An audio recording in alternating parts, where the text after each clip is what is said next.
8 ang patay, samtang 15 ang samdan, human mahulog sa pangpang ang gisakyang mini dump truck sa Libak, Sultan Kudarat. Ang mga biktima halos matud pa magbanay, nga gikan na malayi. Aniya ang detalye. La ilaha illallah. Mga taga-upi.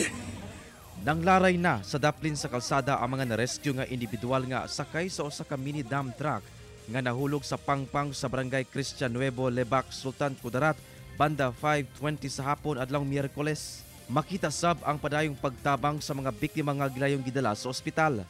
Saysay sa usa ka residente, daw milupad ang maong sakyanan padulong sa maong pangpang nga gibana-bana nga nasa 100 metros ang gilawmon. Yung lumipad yung dump truck na blue.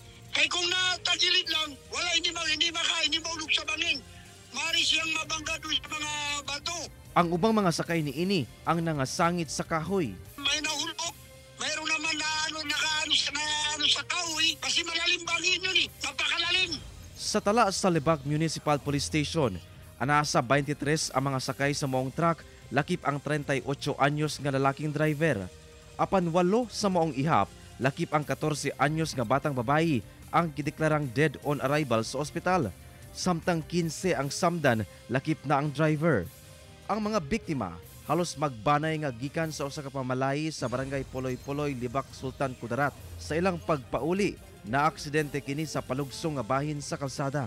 Na lost control yung brake ng dump truck. Galing sila ng Libak, uuwi na sila ng Maguindanao. So yun nga, pagka lost control, pababa kasi yun. Gilayong gitagad na sa mga kabanay ug otoridad ang mga biktima. Ginasuwayan pa kini makuhaan og pahayag.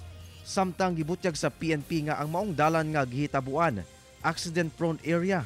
Kaya nga may mga notice tayo, considering na yung area talaga, mahirap talaga doon. Kahit nga yung nakausap natin, yung mga kapulisan natin na taga doon sa Libak, na pag dumadaan sila doon, careful talaga sila. Kasi kahit nga yung sasakyan mo is yung maayos, ay mahirapan ka talaga. Padayon ang paimangno sa kapulisan nga hinay-hinay lang sa padagan, ilabi na kung dili swito sa kalsada.